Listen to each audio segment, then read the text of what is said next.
ಕರ್ನಾಟಕ ರಾಜಕಾರಣದ ಅತ್ಯಂತ ಕೊಳಕು, ಅತ್ಯಂತ ನೀಚ, ಅತ್ಯಂತ ದುಷ್ಟ ರಾಜಕಾರಣಿ ಬಿಜೆಪಿಯ ಎಂಎಲ್ಎ ಮುನಿರತ್ನ ನಾಯ್ಡು ಸ್ವಯಂ ಪ್ರೇರಿತವಾಗಿ ಶಾಸಕ ಸ್ಥಾನಕ್ಕೆ ರಾಜೀನಾಮೆ ಕೊಡ್ತಾರೆ. ಸ್ವಯಂ ಪ್ರೇರಿತವಾಗಿ ರಾಜೀನಾಮೆ ಕೊಡುವ ಮೂಲಕ ವಿಧಾನಸೌಧದ ಘನತೆ, ವಿಧಾನಸೌಧದ ಪಾವಿತ್ರತೆಯನ್ನ ಉಳಿಸ್ತಾರೆ. ತನ್ನ ರಾಜಕೀಯ ವಿರೋಧಿಗಳಿಗೆ ಮಾರಣಾಂತಿಕ ಕಾಯಿಲೆಯಾದ ಏಡ್ಸ್ ರೋಗವನ್ನ ಹಬ್ಬಿಸಿ ಆ ಮೂಲಕ ಅವರನ್ನ ರಾಜಕೀಯವಾಗಿ ಮುಗಿಸುವ ಷಡ್ಯಂತ್ರವನ್ನ ರೂಪಿಸಿದಂತಹ ಈ ದುಷ್ಟ ಎಂಎಲ್ಎ ಮುನಿರತ್ನ ನಾಯ್ಡು ಇದೀಗ ಅತ್ಯಾಚಾರ ಪ್ರಕರಣದಲ್ಲಿ ಮತ್ತೆ ಜೈಲನ್ನ ಸೇರಿದ್ದಾರೆ. ಈ ಅತ್ಯಾಚಾರ ಪ್ರಕರಣದಲ್ಲಿ ಆರೋಪಿ ಮುನಿರತ್ನ ನಾಯ್ಡುಗೆ ಅಕ್ಟೋಬರ್ 5ನೇ ತಾರೀಕು ಅಂದ್ರೆ 14 ದಿನಗಳ ಕಾಲ ನ್ಯಾಯಾಂಗ ಬಂಧನವನ್ನ ವಿಧಿಸಲಾಗಿದೆ. ಜಾತಿ ನಿಂದನೆ ಪ್ರಕರಣದಲ್ಲಿ ಸೆಪ್ಟೆಂಬರ್ 14ರಂದು ಪೊಲೀಸರು ಮುನಿರತ್ನ ನಾಯ್ಡುನನ್ನ ಬಂಧಿಸಿದ್ದರು ಕೋಲಾರದ ನಂಗಲಿ ಬಳಿ. ಇನ್ನು ಸೆಪ್ಟೆಂಬರ್ 19ನೇ ತಾರೀಕು ಮುನಿರತ್ನ ನಾಯ್ಡು ಅವರಿಗೆ ಬೇಲ್ ಆಗುತ್ತೆ. ಅದಾದ ಬಳಿಕ ಸೆಪ್ಟೆಂಬರ್ 20ನೇ ತಾರೀಕು ಅಂದ್ರೆ ಮರುದಿನವೇ ಇದೀಗ ಅತ್ಯಾಚಾರ ಪ್ರಕರಣದಲ್ಲಿ ಮತ್ತೆ ಮುನಿರತ್ನ ನಾಯ್ಡು ಅರೆಸ್ಟ್ ಆಗಿದ್ದಾರೆ. ಇನ್ನು ಈ ಅತ್ಯಾಚಾರ ಪ್ರಕರಣದ ವಿಚಾರಣೆ ಇವತ್ತು ಜನಪ್ರತಿನಿಧಿಗಳ ವಿಶೇಷ ನ್ಯಾಯಾಲಯದಲ್ಲಿ ನಡೆಯಿತು. ಆ ವೇಳೆ ಮುನಿರತ್ನ ನಾಯ್ಡು ತನ್ನ ಅಳಲನ್ನು ಕೂಡ ತೋಡಿಕೊಂಡಿದ್ದಾನೆ ನ್ಯಾಯಾಧೀಶರ ಎದುರು. ಆ ವೇಳೆ ಆತನೇ ಹೇಳಿದ್ದಾನೆ, ನನಗೆ ಈ ಆರೋಪಗಳಿಂದ ನನಗೆ ಬೇಸತ್ತು ಹೋಗಿದ್ದೇನೆ, ಹೀಗಾಗಿ ನಾನು ಶಾಸಕ ಸ್ಥಾನಕ್ಕೆ ರಾಜೀನಾಮೆಯನ್ನ ಕೊಡ್ತೇನೆ, ನನ್ನನ್ನ ಟಾರ್ಗೆಟ್ ಮಾಡಲಾಗ್ತಾ ಇದೆ, ಹೀಗಾಗಿ ನಾನು ರಾಜೀನಾಮೆ ಕೊಡ್ತೀನಿ ಎನ್ನುವಂತಹ ಮಾತನ್ನು ನ್ಯಾಯಾಧೀಶರ ಬಳಿ ಈ ಮುನಿರತ್ನ ನಾಯ್ಡು ಹೇಳಿದ್ದಾರೆ. ಇದಕ್ಕೆ ಪ್ರತಿಕ್ರಿಯೆ ಕೊಟ್ಟಂತಹ ನ್ಯಾಯಾಧೀಶರು, ಆಯ್ತು ನೀವು ರಾಜೀನಾಮೆ ಕೊಡ್ತೀರೋ ಏನ್ ಮಾಡ್ಕೋತೀರೋ ಅದನ್ನ ಎಲ್ಲಿ ಕೊಡಿಬೇಕೋ ಅಲ್ಲಿ ಕೊಡಿ ಎನ್ನುವಂತಹ ಪ್ರತಿಕ್ರಿಯೆಯನ್ನು ಈ ಜಡ್ಜ್ ಕೊಟ್ಟಿದ್ದಾರೆ. ಅಂದ ಹಾಗೆ ಈ ಮುನಿರತ್ನನ ವಿಚಾರಣೆ ನಡೆಸಿದ್ದು ನ್ಯಾಯಾಧೀಶರಾದ KM ಶಿವಕುಮಾರ್ ಅವರು. ಈ ಶಿವಕುಮಾರ್ ಅವರ ಜೊತೆ ಮುನಿರತ್ನ ನಾಯ್ಡು 2 ನಿಮಿಷಗಳ ಕಾಲ ಮಾತನಾಡಿದ್ದಾನೆ. ತನ್ನ ಅಳಲೇನಿದೆ ಅದನ್ನ ತೋಡ್ಕೊಂಡಿದ್ದಾನೆ. ಆ ವೇಳೆ ಹೇಳ್ತಾನೆ ಮುನಿರತ್ನ, ದೂರು ನೀಡಿದವರು ನನ್ನ ಜೊತೆಗೆ ಇದ್ದವರು, ಈಗ ಅವರಿಂದಲೇ ದೂರು ಕೊಡಿಸಲಾಗ್ತಾ ಇದೆ. ಒಂದು ಕೇಸಲ್ಲಿ ಜಾಮೀನು ಸಿಗ್ತಾ ಇದ್ದಂತೆ ಮತ್ತೊಂದು ದೂರನ್ನ ದಾಖಲಿಸಿಕೊಂಡು ಬಂಧಿಸಿದ್ದಾರೆ. ರಾಜಕೀಯ ದುರುದ್ದೇಶದಿಂದ ಪ್ರಕರಣಗಳ ಮೇಲೆ ಪ್ರಕರಣ ದಾಖಲಿಸಿ ನನ್ನ ತೇಜೋವಧೆಗೆ ಯತ್ನಿಸ್ತಾ ಇದ್ದಾರೆ. ಶಾಸಕನಾಗಿರುವ ಕಾರಣದಿಂದಲೇ ಈ ರೀತಿ ಪ್ರಕರಣಗಳನ್ನ ದಾಖಲಾಗುವಂತೆ ಮಾಡಿದ್ದಾರೆ. ಲೋಕಸಭೆ ಚುನಾವಣೆ ಬಳಿಕ ಈ ದೂರು ಕೊಡಿಸಲಾಗ್ತಾ ಇದೆ. ಈ ದೂರನ್ನ ಯಾವಾಗ ಬೇಕಾದ್ರೂ ನೀಡಬಹುದಾಗಿತ್ತು. ನಾನು 4 ಬಾರಿ ಶಾಸಕನಾಗಿದ್ದವನು, ಸಚಿವನಾಗಿದ್ದವನು, ನನಗೆ ನೀಡಲಾಗ್ತಾ ಇರುವ ಈ ರೀತಿಯ ಕಿರುಕುಳದಿಂದ ಬೇಸತ್ತಿದ್ದೇನೆ, ಬೇಕಾದ್ರೆ ಶಾಸಕ ಸ್ಥಾನಕ್ಕೆ ರಾಜೀನಾಮೆ ಕೊಡೋಕು ಸಿದ್ಧವಿದ್ದೇನೆ ಅಂತ ಈ KM ಶಿವಕುಮಾರ್ ಏನಿದ್ದಾರೆ ಅವರ ಜಡ್ಜ್ ಅವರ ಮುಂದೆ ಮುನಿರತ್ನ ನಾಯ್ಡು ತನ್ನ ಫ್ಲೈಟ್ ಅನ್ನ ಹೇಳ್ಕೊಂಡಿದ್ದಾನೆ. ಹಾಗಾದ್ರೆ ಶಾಸಕ ಸ್ಥಾನಕ್ಕೆ ಮುನಿರತ್ನ ನಾಯ್ಡು ನಿಜವಾಗಿಯೂ ರಾಜೀನಾಮೆ ಕೊಡ್ತಾರಾ ಅಥವಾ ಕೋರ್ಟ್ನಲ್ಲಿ ಅನುಕಂಪ, ಸಿಂಪತಿ ಗಿಟ್ಟಿಸಿಕೊಳ್ಳುವಂತಹ ಸಲುವಾಗಿ ಈ ಮಾತನ್ನ ಪ್ರಸ್ತಾಪ ಮಾಡಿದ್ರಾ ಎನ್ನುವಂಥದ್ದೇ ಇದೀಗ ಪ್ರಶ್ನೆ. ಸಂವಿಧಾನದ ವಿಧಿಯ ಪ್ರಕಾರ ನೋಡಿದ್ರೆ ಈ ಶಾಸಕ ಸ್ಥಾನಕ್ಕೆ ಯಾರಾದ್ರೂ ರಾಜೀನಾಮೆ ಕೊಡಬೇಕು ಅಂದ್ರೆ ಅದನ್ನ ಸ್ಪೀಕರ್ಗೆ ಕೊಡ್ಬೇಕು. ವಿಧಾನಸಭೆಯ ಸ್ಪೀಕರ್ ಅಂತ ಇರ್ತಾರಲ್ಲ ಅವರಿಗೆ ಕೊಡಬೇಕು.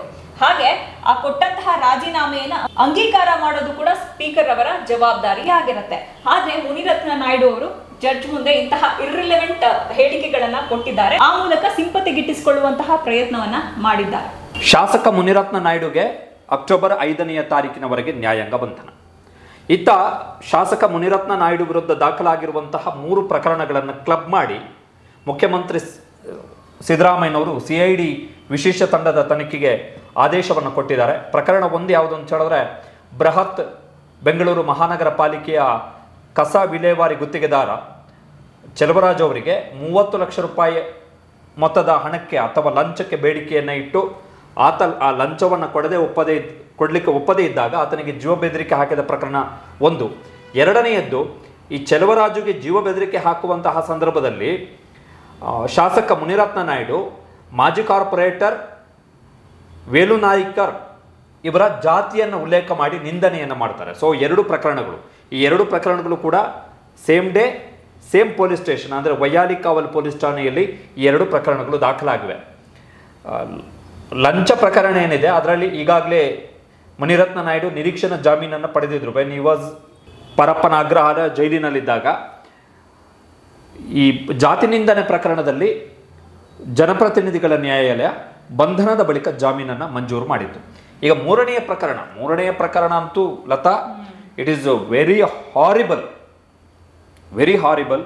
ಬಹುಶಃ ಕರ್ನಾಟಕ ರಾಜಕೀಯ ಇತಿಹಾಸದಲ್ಲಿ ಇಂತಹ ಒಬ್ಬ ದುಷ್ಟ, ದುರುಳ, ನೀಚ, ಕೊಳಕು ಮಾರಿ ಅಂತ ಹೇಳಬಹುದು. ಮಹಾಮಾರಿ ಅಂತಹ ಒಬ್ಬ ಶಾಸಕ ಇನ್ನೊಬ್ಬ ಇಲ್ಲ ಅಂತೇಳಿ ಅನ್ಸುತ್ತೆ. ಇಂತಹ ಒಬ್ಬ ಶಾಸಕ ಬಹುಶಃ ದೇಶದಲ್ಲೂ ಕೂಡ ಇಂತಹ ಒಬ್ಬ ದುಷ್ಟ ಕ್ರೂರ ವಿಕೃತಿ ಸ್ಯಾಡಿಸ್ಟ್ ಅಂತ ಹೇಳ್ತೀವಲ್ಲ, ಸ್ಯಾಡಿಸ್ಟ್ನ ಸ್ಯಾಡಿಸ್ಟ್ 100 ಪಟ್ಟು ಸ್ಯಾಡಿಸ್ಟ್ ಅಂತಹ ವಿಕೃತ ಶಾಸಕ ಯಾರು ಅಂತ ಹೇಳಿದ್ರೆ ಅದು ಮುನಿರತ್ನ ನಾಯ್ಡು. ರಾಮನಗರದ ಕಗ್ಗಲಿಪುರ ಪೊಲೀಸ್ ಠಾಣೆಯಲ್ಲಿ ದಾಖಲಾದಂತಹ FIRನ ಪ್ರಕಾರ ಮುನಿರತ್ನ ನಾಯ್ಡು ಮಹಿಳೆಯೊಬ್ಬರ ಮೇಲೆ ಅತ್ಯಾಚಾರವನ್ನು ಎಸಗ್ತಾನೆ. ಆಕೆಯ ಜೊತೆಗೆ ತಾನು ಹೊಂದಿದ್ದಂತಹ ಲೈಂಗಿಕ ಸಂಪರ್ಕದ ವಿಡಿಯೋವನ್ನು ರೆಕಾರ್ಡ್ ಮಾಡ್ತಾನೆ. ಆ ವಿಡಿಯೋವನ್ನು ಮುಂದಿಟ್ಟುಕೊಂಡು ಆ ಮಹಿಳೆಯನ್ನು ಬ್ಲ್ಯಾಕ್ಮೇಲ್ ಮಾಡ್ತಾನೆ. ಬ್ಲ್ಯಾಕ್ಮೇಲ್ ಮಾಡಿದ ಬಳಿಕ ಆ ಮಹಿಳೆಯನ್ನು ಇತರರನ್ನು ಟ್ರ್ಯಾಪ್ ಮಾಡಲಿಕ್ಕೆ ಆ ಮಹಿಳೆಯನ್ನು ಬಳಸ್ತಾನೆ. ಅದರಲ್ಲೂ ವಿಚಿತ್ರ ಏನು ಅಂತ ಹೇಳಿದ್ರೆ BJPಯಲ್ಲಿದ್ದಂತಹ ಮಾಜಿ ಕಾರ್ಪೊರೇಟರ್ನ ಗಂಡ ಮತ್ತು ಆತನ ಮಗನಿಗೆ ಈ ಮಹಿಳೆಯ ಮುಖಾಂತರ HIV ಏಡ್ಸ್ ಇಂಜೆಕ್ಷನ್ ಚುಚ್ಚಲಿಕ್ಕೆ ಒತ್ತಡವನ್ನು ಹಾಕ್ತಾನೆ. ನೀನು ಹೋಗಿ ಅವರಿಗೆ HIV ಇಂಜೆಕ್ಷನ್ ಅನ್ನು ಚುಚ್ಚಬೇಕು, ಅಥವಾ ನಿನ್ನ ಜೊತೆ ಇನ್ನೊಬ್ಳು HIV ಪೀಡಿತ ಮಹಿಳೆಯನ್ನು ಕಳಿಸ್ಕೊಡ್ತೀನಿ, ಆ ಮಹಿಳೆಯ ಜೊತೆಗೆ ಮಾಜಿ ಕಾರ್ಪೊರೇಟರ್ನ ಗಂಡ ಮತ್ತು ಆಕೆಯ ಮಗ ಇವರು ಲಾಕ್ ಆಗುವಾಗೆ ನೋಡಬೇಕು, ಅವರಿಗೆ ಸ್ಪ್ರೆಡ್ ಆಗಬೇಕು HIV ಅಂತೇಳಿ. ಇಂತಹ ಒಬ್ಬ ಕಚಡಾ ಶಾಸಕ ಇತ್ತ. ಬಹುಶಃ ಭಾರತದ ರಾಜಕಾರಣದ ಇತಿಹಾಸದಲ್ಲಿ ಇಂತಹ ಶಾಸಕನನ್ನು ಯಾರೂ ಕೂಡ ನೋಡಿರ್ಲಿಕ್ಕಿಲ್ಲ. ಜೊತೆಗೆ ಇದೇ ಮಹಿಳೆಯನ್ನು ಬಳಸ್ಕೊಂಡು ಇದೇ ಮಹಿಳೆ ಮತ್ತು ಈತನ ಇತರೆ ಉಳಿದ ಸಹಚರರನ್ನು ಬಳಸಿಕೊಂಡು IAS ಅಧಿಕಾರಿಯೊಬ್ಬರ ಪತಿಯ ವಿರುದ್ಧ ದೂರನ್ನು ಕೊಟ್ಟಿದ್ದಂತಹ ಮಹಿಳೆಯನ್ನ ಹನಿ ಟ್ರ್ಯಾಪ್ ಮಾಡ್ತಾನೆ ಮುನಿರತ್ನ ನಾಯ್ಡು. ಸೊ ಎಲ್ಲ ಒಂಥರ ಗೋಜಲು. ಆ FIR ಅನ್ನು ಏನಾದರೂ ನೋಡ್ಬಿಟ್ರೆ, ಆ ದೂರಿನ ಪ್ರತಿಯನ್ನು ಏನಾದರೂ ನೋಡ್ಬಿಟ್ರೆ ಕನ್ಫ್ಯೂಷನ್ ಆಗಬೇಕು. ಯಾವ ಕೇಸ್ ಇದ್ದು, ಏನು ಒಂದೇ ಕೇಸ ಅಥವಾ ಇದರಲ್ಲಿ ಒಂದು 10 ಕೇಸ್ ಇದೆಯಾ ಅಂತೇಳಿ ಆ ಥರ ಇದೆ FIR ಅಲ್ಲಿ ಮಾಹಿತಿಗಳು. HIV ಏಡ್ಸ್ ಇಂಜೆಕ್ಷನ್ ಚುಚ್ಚಬೇಕಂತ ಹೇಳ್ತಾರೆ ಮಹಿಳೆಗೆ. ಕೇವಲ ತನ್ನ ರಾಜಕೀಯ ವಿರೋಧಿ ಎನ್ನುವಂತಹ ಕಾರಣಕ್ಕಾಗಿ ಈ ರೀತಿಯಾದಂತಹ ಸಂಚು ಮಾಡಿದ್ದು ಶಾಸಕ ಮುನಿರತ್ನ ನಾಯ್ಡು. ಸೊ ಇವನು ಎಂತಹ ವಿಕೃತ ಮನಸ್ಥಿತಿ. ವಿಕೃತ ಅಂದಾಗ ಆಕ್ಚುಲಿ ನನಗೂ ಇನ್ನೊಂದು ಇನ್ಸ್ಟೆನ್ಸ್ ಅಂದರೆ ಇನ್ನೊಂದು ಎಕ್ಸಾಂಪಲ್ ನೆನಪಾಗ್ತದೆ. ವರ್ಲ್ಡ್ ವೈಡ್ 2019 ಬಂದಂತಹ ಕೋವಿಡ್ ಏನಿದೆ ಅದನ್ನು ಚೀನಾ ಹೇಗೆ ಬಯೋಲಾಜಿಕಲ್ ವೆಪನ್ ಆಗಿ ಬಳಸ್ಕೊಳ್ತು ಅಂತ ಹೇಳ್ತಾ ಇದ್ರಲ್ಲ. ಸೊ ಬಹುಶಃ ಈ ಮುನಿರತ್ನ ನಾಯ್ಡು ಈ HIV ಎನ್ನುವಂತಹ ವೈರಸ್ ಅನ್ನ ಬಯೋಲಾಜಿಕಲ್ ವೆಪನ್ ಆಗಿ ಬಳಸ್ಕೊಂಡಿದ್ರು ತನ್ನ ರಾಜಕೀಯ ವಿರೋಧಿಗಳನ್ನ ಮಟ್ಟ ಹಾಕುವ ಸಲುವಾಗಿ. So is not lesser than China. ಹೌದು, ಮಹಾಮಾರಿ. ಹೌದು, ಏಡ್ಸ್ ಅನ್ನ ಚುನಾವಣೆಯಲ್ಲಿ ಮತದಾರರಿಗೆ ಹಣ ಹಂಚಿ ಎಲೆಕ್ಷನ್ ಗೆಲ್ಲುವುದನ್ನು ನೋಡಿದ್ದೀವಿ, ಮತದಾರರಿಗೆ ಬೆದರಿಕೆ ಹಾಕಿ ಎಲೆಕ್ಷನ್ ಅನ್ನು ಗೆಲ್ಲುವುದನ್ನು ನೋಡಿದ್ದೀವಿ, ಅಥವಾ ಎದುರಾಳಿಗಳ ಮೇಲೆ ಕೇಸ್ ಹಾಕಿ ಅವರನ್ನು ಮುಗಿಸುವಂಥ ಪ್ರಯತ್ನವನ್ನು ನೋಡಿದ್ದೀವಿ. ಬಟ್ HIV ಏಡ್ಸನ್ನು ಹಬ್ಬಿಸಿ ರಾಜಕೀಯ ವಿರೋಧಿಯನ್ನು ಮುಗಿಸಬಹುದು ಎನ್ನುವಂತಹ ಸ್ಟೈಲನ್ನು ತೋರಿಸಿದಂತಹ ಅತ್ಯಂತ ದುರುಳ ಕಚಡ ಶಾಸಕ ಯಾರು ಅಂತ ಹೇಳಿದ್ರೆ ಅದು ಮುನಿರತ್ನ ನಾಯ್ಡು. ಲತಾ ಆರಂಭದಲ್ಲೇ ಹೇಳಿದ್ರು, ರಾಜೀನಾಮೆ ಕೊಟ್ಟರೆ ವಿಧಾನಸೌಧ ಅದರ ಪಾವಿತ್ರ್ಯ, ವಿಧಾನಸೌಧ ಸ್ವಚ್ಛವಾಗಿದೆ. ಯಾರೋ ಒಂದಿಷ್ಟು ಜನ 4-5 ಕಚಡ ರಾಜಕಾರಣಿಗಳು ಹೋಗಿ ಸೇರ್ಕೊಂಡು ಮಾತ್ರಕ್ಕೆ ನಾವು ಅದನ್ನು ಅಪವಿತ್ರ. ಆದರೆ ಆ ಪವಿತ್ರತೆ ಉಳಿಬೇಕಾದ್ರೆ ಇಂತಹ ಅಯೋಗ್ಯ, ಅವಿವೇಕಿ, ಮುಟ್ಟಾಳ, ಸ್ಯಾಡಿಸ್ಟ್ ರಾಜಕಾರಣಿಗಳು, ವಿಕೃತ ಮನಸ್ಥಿತಿಯ ರಾಜಕಾರಣಿಗಳು ಅಲ್ಲಿ ಹೋಗಬಾರ್ದು. ಸೊ ಆತ ರಾಜೀನಾಮೆಯನ್ನು ಕೊಡಬೇಕು. ಮಾರಕ ಏಡ್ಸ್ ಅನ್ನ ಹಬ್ಬಿಸುವಂಥ ಹುನ್ನಾರವನ್ನು ಒಬ್ಬ 4 ಬಾರಿ ಶಾಸಕನಾಗಿದ್ದಂಥವನು, 1 ಬಾರಿ ಸಚಿವನಾಗಿದ್ದಂಥವನು, BBMPಯ ಕಾರ್ಪೊರೇಟ್ ಆಗಿದ್ದಂಥವನೇ ಈತ ಸ್ಪ್ರೆಡ್ ಆಗಬಹುದಾದಂಥ ಏಡ್ಸ್ ಎನ್ನುವಂತಹ ಭೀಕರ ಕಾಯಿಲೆಯನ್ನು, ವೈರಸ್ಸನ್ನು ಹಬ್ಬಿಸ್ತಾನೆ ಎನ್ನುವುದಾದರೆ ಇವನು ಆತ ನಾಲಾಯಕ್ಕು. ವಿಧಾನಸೌಧದ ಒಳಗಡೆ, ವಿಧಾನಸೌಧದ ಮೆಟ್ಟಿಲಿಗೆ ಅವನು ಕಾಲಿಟ್ಟರೆ ಅದರ ವಿಧಾನಸೌಧದ ಪಾವಿತ್ರ್ಯತೆನೇ ಹಾಳಾಗ್ಬಿಡುತ್ತೆ. ಪಾವಿತ್ರ್ಯತೆ ಜೊತೆಗೆ ಜನರ ಹಿತಾಸಕ್ತಿ, ಸಮಾಜದ ಹಿತಾಸಕ್ತಿ ಹೇಗೆ ಕಾಪಾಡ್ತಾರೆ? ಇವನೇ MLAನೇ ಈ ರೀತಿ ವರ್ತನೆ ಮಾಡ್ತಾನೆ ಅಂತ ಹೇಳಿದ್ರೆ ಏನಿದು ಏಡ್ಸ್? ಸೊ ಈ 3 ಪ್ರಕರಣಗಳನ್ನು ಕ್ಲಬ್ ಮಾಡಿ ಈಗ ಮುಖ್ಯಮಂತ್ರಿ ಸಿದ್ದರಾಮಯ್ಯನವರು CID ವಿಶೇಷ ತಂಡದ ತನಿಖೆಗೆ ಆದೇಶವನ್ನು ಕೊಟ್ಟಿದ್ದಾರೆ. CID ADGP BK ಸಿಂಗ್ ಅವರ ನೇತೃತ್ವದಲ್ಲಿ ತನಿಖೆ ನಡೆಯುತ್ತೆ. ಅದರಲ್ಲಿ ಕೇಂದ್ರ ವಲಯ IGP Labhuram, railway SP Soumyalatha ಮತ್ತು ಪೊಲೀಸ್ ಅಧಿಕಾರಿ CA ಸೈಮನ್ ನೇತೃತ್ವದಲ್ಲಿ ಈ 3 ಪ್ರಕರಣಗಳ ತನಿಖೆ ನಡೆಯುತ್ತೆ. ಸೊ ಕ್ಲಬ್ ಆಗಿ ನಡೆಯುತ್ತೆ. ಮೊದಲನೆಯ ಪ್ರಕರಣ ಏನಿದೆ ಅದು it's about corruption case with ಜೀವ ಬೆದರಿಕೆ, ಪ್ಯೂರ್ ಕರಪ್ಷನ್ ಕೇಸ್ ಅದು ವಿತ್ ಜೀವ ಬೆದರಿಕೆ. ಎರಡನೇದು ಜಾತಿ ನಿಂದನೆ. ಬಟ್ ಮೂರನೇದು ದಿ ಮೋಸ್ಟ್ ಡೇಂಜರಸ್ ಕೇಸ್. ಒಂದಕ್ಕಿಂತ ಒಂದು ಸ್ಟ್ರಾಂಗ್ ಕೇಸುಗಳು, ಒಂದಕ್ಕಿಂತ ಒಂದು ಸ್ಟ್ರಾಂಗ್ ಕೇಸುಗಳು. ವಿಶ್ವ ಆರೋಗ್ಯ ಸಂಸ್ಥೆ 2022ನೇ ಸಾಲಿನ ವರದಿಯ ಪ್ರಕಾರ ಇಡೀ ಪ್ರಪಂಚದಾದ್ಯಂತ ನಿಮಿಷಕ್ಕೆ ಒಬ್ಬ HIV ಪೀಡಿತ ಸಾವನ್ನಪ್ತಾ ಇದ್ದಾನೆ. ಇನ್ನು 2016-2017ನೇ ಇಸ್ವಿಯಲ್ಲಿ ಈ ಮಹಾಮಾರಿ ಏಡ್ಸ್ ಅನ್ನ ನಿರ್ಮೂಲನೆ ಮಾಡುವ ಸಲುವಾಗಿ ಆ ಕುರಿತಾಗಿ ಅವೇರ್ನೆಸ್ ತರುವಂತಹ ಕುರಿತಾಗಿ 2016-17ನೇ ಸಾಲಿನಲ್ಲಿ 913 ಕೋಟಿಯನ್ನ ಖರ್ಚು ಮಾಡಲಾಗಿದೆ ಭಾರತದಲ್ಲಿ. ಹಾಗೆ 2017-18ನೇ ಸಾಲಿನಲ್ಲಿ 915 ಕೋಟಿ, 2018-19ನೇ ಸಾಲಿನಲ್ಲಿ 958 ಕೋಟಿಯನ್ನ ಖರ್ಚು ಮಾಡಲಾಗಿದೆ. ಹಾಗೆ 2021ರಿಂದ 2026 ಅಂದರೆ 5 ವರ್ಷದಲ್ಲಿ ಒಟ್ಟು 15,471 ಕೋಟಿಯನ್ನ ಮೀಸಲಿಡಲಾಗಿದೆ. ಇನ್ನು IPC ಸೆಕ್ಷನ್ 269ನ ಪ್ರಕಾರ ಈ ಮಹಾಮಾರಿ ಮಾರಣಾಂತಿಕ ಕಾಯಿಲೆಯಾದಂತಹ HIV ಏಡ್ಸ್ ರೋಗವನ್ನ ಅಚಾತುರ್ಯವಾಗಿ ಬೇರೆಯವರಿಗೆ ಹಬ್ಬುವಂತೆ ಮಾಡಿದ್ರೆ ಅಂತಹವರಿಗೆ 6 ತಿಂಗಳ ಕಾಲ ಜೈಲು ಶಿಕ್ಷೆಯನ್ನ ವಿಧಿಸಲಾಗುತ್ತೆ. ಇನ್ನು IPC ಸೆಕ್ಷನ್ 270ಯ ಪ್ರಕಾರ ಈ HIV ಏಡ್ಸ್ ಏನಿದೆ ಈ ರೋಗವನ್ನ ಮತ್ತೊಬ್ಬರಿಗೆ ದುರುದ್ದೇಶಕ ಪೂರ್ವಕವಾಗಿ ಇದನ್ನ ಹಬ್ಬಿಸುವಂತೆ ಮಾಡಿದ್ರೆ ಅಂತಹವರಿಗೆ 2 ವರ್ಷಗಳ ಕಾಲ ಜೈಲು ಶಿಕ್ಷೆಯನ್ನ ವಿಧಿಸಲಾಗುತ್ತೆ. ಸೊ ಇಷ್ಟು ಬಿಗಿ ಇದೆ ಕ್ರಮ. ಲತಾ ಒಂದು ಅಂಕಿಅಂಶವನ್ನು ಮುಂದಿಟ್ಟರು. 15,471 ಕೋಟಿ ರೂಪಾಯಿ 5 ವರ್ಷ 2021ರಿಂದ 2026ರವರೆಗೆ ನಮ್ಮಲ್ಲಿ ಟಾರ್ಗೆಟ್ ಇರುವಂಥದ್ದು, ಖರ್ಚು ಮಾಡುವಂಥದ್ದು ಏಡ್ಸ್ ಮಹಾಮಾರಿಯನ್ನು ನಿಯಂತ್ರಣ ಮಾಡಬೇಕು ಎನ್ನುವಂಥದ್ದಕ್ಕೆ.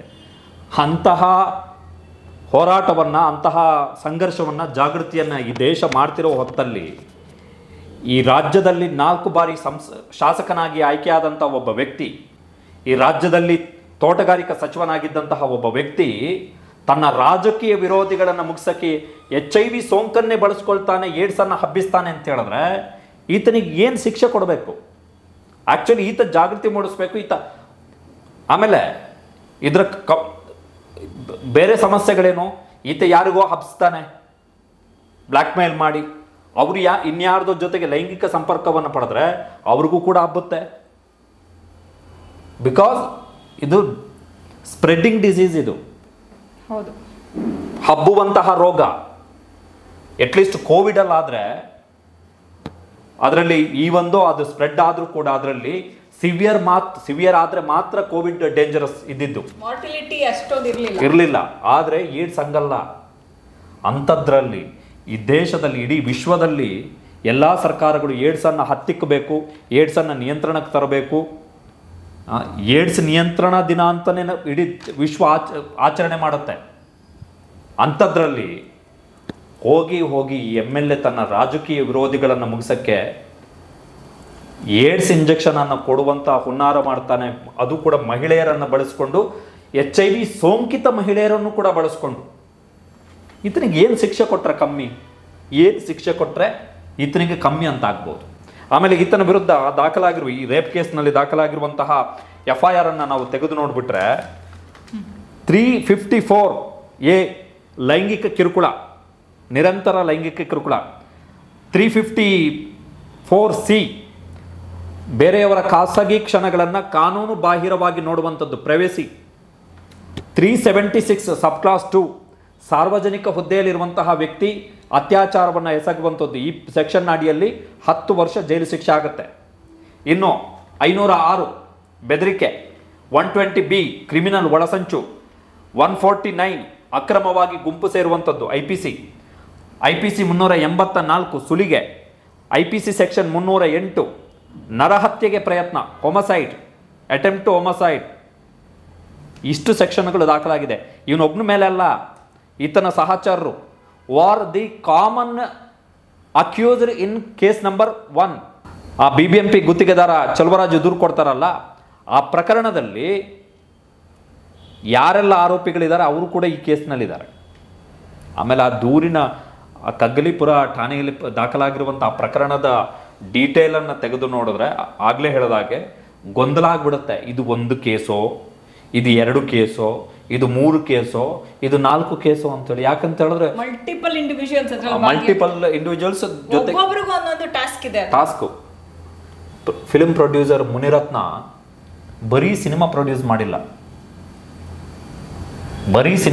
ಮಾಡಿಲ್ಲ, ಈ ರಾಜ್ಯದ ರಾಜಕೀಯವನ್ನು ಹಾಳು ಮಾಡಲಿಕ್ಕೆ ಏನೆಲ್ಲ ಕಿತಾಪತಿ ಬೇಕೋ ಅದನ್ನೆಲ್ಲ ಮಾಡಿದ್ದಾನೆ ಆತ.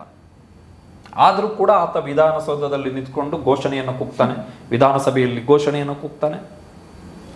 ನಮಗೆ ನಾಚಿಕೆ ಆಗಬೇಕು actually, because we elected him. ಅಂತಹ ಒಬ್ಬ ಕ್ರಿಮಿ ಈತನನ್ನು ಎಲೆಕ್ಟ್ ಮಾಡಿ ಕಳಿಸಿದ್ದೀವಿ ನಾವು.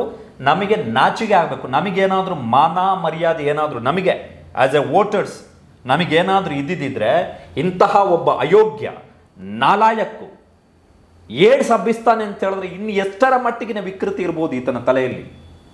ಏಡ್ಸ್ ಇನ್ನು ಎಷ್ಟರ ಮಟ್ಟಿಗಿನ ವಿಕೃತಿ, ಇನ್ನು ಎಷ್ಟರ ಮಟ್ಟಿಗಿನ ಸ್ಯಾಡಿಸ್ಟ್ ಇರ್ಬೋದು ಈತ, ಇನ್ನು ಎಷ್ಟರ ಮಟ್ಟಿಗಿನ ಸಮಾಜ ಘಾತುಕ ಆಗಿರ್ಬೋದು, ಇನ್ನು aunty social element. In that sense we may call him an aunty social element. ಸಮಾಜಕ್ಕೆ ಆಘಾತಗಳನ್ನು ಘಾತುಕವನ್ನು ಮಾಡುವಂಥ ಒಬ್ಬ ಎಲಿಮೆಂಟ್ ಈತ ಹೋಗಬೇಕಾ ವಿಧಾನಸಭೆಯ ಒಳಗಡೆ, ಕಾಲಿಡಬೇಕಾ ವಿಧಾನಸಭೆಯ ಒಳಗಡೆ? ಅಲ್ಲಿ ನ್ಯಾಯಾಧೀಶರ ಮುಂದೆ ಹೇಳುವಂಥದ್ದಲ್ಲ ನಾನು ರಾಜೀನಾಮೆ ಕೊಡ್ತೀನಿ ಅಂತ. ರಾಜೀನಾಮೆ ಕೊಡಬೇಕು. ಈತ ಕೊಟ್ಟಂತಹ ರಾಜೀನಾಮೆಯನ್ನು ವಿಧಾನಸಭೆಯ ಸ್ಪೀಕರ್, ಒಂದು ವೇಳೆ ಈತ ರಾಜೀನಾಮೆ ಕೊಟ್ಟರೆ ವಿಧಾನಸಭೆಯ ಸ್ಪೀಕರ್ ಯು ಟಿ ಖಾದರ್ ಅವರು ಒಂದು ಕ್ಷಣವೂ ವ್ಯರ್ಥ ಮಾಡದೆ ಅಂಗೀಕಾರ ಮಾಡಿಬಿಟ್ಟು ವಿಧಾನಸೌಧದ ಮಾನ ಮರ್ಯಾದೆ ಉಳಿಯಿತು ಅಂಥೇಳಿ ಈ ಜನಕ್ಕೊಂದು ಸಂದೇಶವನ್ನು ಕೊಡಬೇಕು. ಎಂಥ ಅಸಹ್ಯರಿ ಕರ್ನಾಟಕದ ರಾಜಕಾರಣದಲ್ಲಿ. ನಾವು ನಮ್ಮ ರಾಜಕೀಯ ಇತಿಹಾಸ, ಈ ಹಿಂದಿನ ವಿಡಿಯೋದಲ್ಲೂ ಕೂಡ ಹೇಳ್ತಾ ಇದ್ವಿ ಇದನ್ನು, ಎಂತಹ ಇತಿಹಾಸ ಇದೆ ನಿಮಗೆ. ಅಂಥದ್ರಲ್ಲಿ ಹೋಗಿ ಇಂತಹ ಒಬ್ಬ ಕೊಳಕು ಅಸಹ್ಯ ನಮಗೆ. ರಿಯಲ್ ಸೆನ್ಸ್ ಅಲ್ಲಿ ತನ್ನ ಕೌರವ ಅಂತಾನೆ ಹೇಳ್ಬೋದು. ಕೌರವ ಅಂದ್ರೆ 101 ಜನ ಏನು ಗಾಂಧಾರಿಯ ಮಕ್ಕಳಿದ್ರು ಕೌರವರು. ಸೊ ಅವ್ರ ಗುಣಗಳೆಲ್ಲ ಈ ಒಬ್ಬ ವ್ಯಕ್ತಿಯಲ್ಲಿ ಅಡಗ್ಬಿಟ್ಟಿದೆ. ಖಂಡಿತ. ಕುರುಕ್ಷೇತ್ರ ಸಿನಿಮಾ ಮಾಡ್ದ ಮುನಿರತ್ನ. ಕುರುಕ್ಷೇತ್ರ, ಆ ಕುರುಕ್ಷೇತ್ರದ ಅಷ್ಟೂ ಘಟನೆಗಳಿಗೆ ಕಾರಣ ಯಾರು? ಕೌರವರ ಬುದ್ಧಿ. ಲತಾ ಹೇಳಿದ ಹಾಗೆ ಆ 100 ಮಂದಿ ಕೌರವರಿದ್ರಲ್ಲ, ಆ 100 ಮಂದಿ ಕೌರವರಲ್ಲಿ ಏನೆಲ್ಲ ದುಷ್ಟ ಬುದ್ಧಿ, ದುಷ್ಟ ಆಲೋಚನೆ, ದುಷ್ಟ ಗುಣಗಳಿದ್ವು ಅದೆಲ್ಲವೂ ಮಿಳಿತ ಆಗಿ ಮುನಿರತ್ನ ಇಷ್ಟು ಕೆಲಸವನ್ನು ಮಾಡಿರುವಂಥದ್ದು. ಸೊ ಆದಷ್ಟು ಬೇಗ ಮುನಿರತ್ನ ರಾಜೀನಾಮೆಯನ್ನು ಕೊಡಲಿ. ರಾಜೀನಾಮೆ ಕೊಟ್ಟ ತಕ್ಷಣ ಯು ಟಿ ಖಾದರ್ ಅವರು ಅಂಗೀಕರಿಸಿ ವಿಧಾನಸೌಧದ ಘನತೆ ಗೌರವವನ್ನು ಕಾಪಾಡಲಿ. ನಾಚಿಕೆ ಆಗಬೇಕು ನಮಗೆ. As voters we should be ashamed of our selves. ನಮಗೆ ನಾಚಿಕೆ ಆಗಬೇಕು, ಅವನಿಗಲ್ಲ, ಮುನಿರತ್ನಗಲ್ಲ ನಾಚಿಕೆ ಆಗಬೇಕಾಗಿರೋದು ನಮಗೆ. ದೇವರು ಬುದ್ಧಿ ಕೊಟ್ಟಿದ್ದಾನೆ.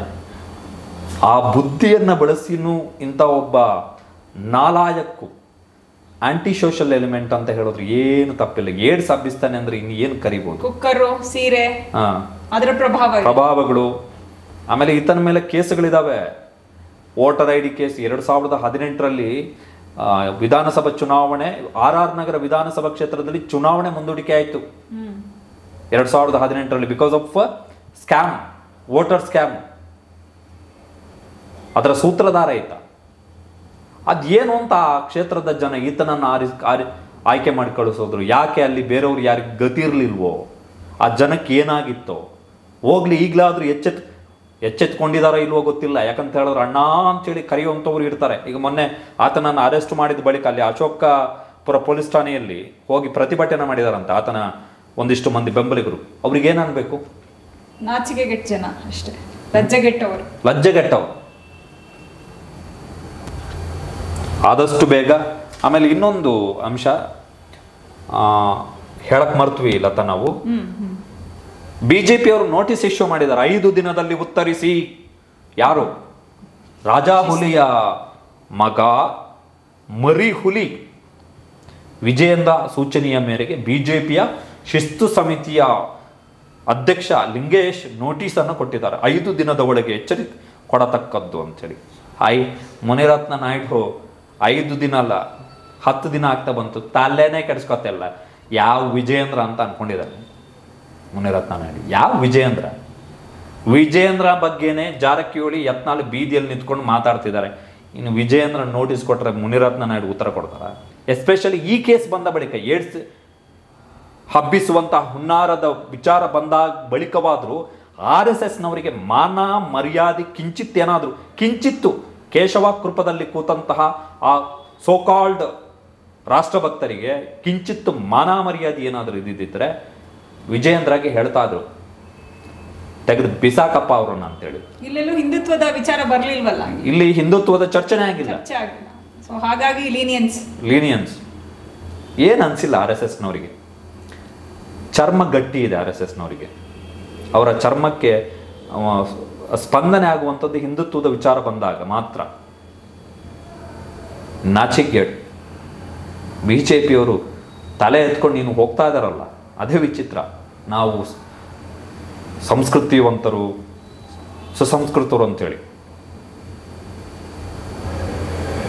ವಿಜಯೇಂದ್ರ ಮತ್ತೆ ಆ ಅಶೋಕ್ರಿ ವಿಚಿತ್ರ ಏನು ಅಂತ ಹೇಳಿದ್ರೆ, ಅಶೋಕ್ಗೆನೆ ಇಂಜೆಕ್ಷನ್ ಚುಚ್ಚಕ್ಕೆ ಪ್ಲಾನ್ ಮಾಡಿದ್ನಂತೆ ಮುನಿರತ್ನ.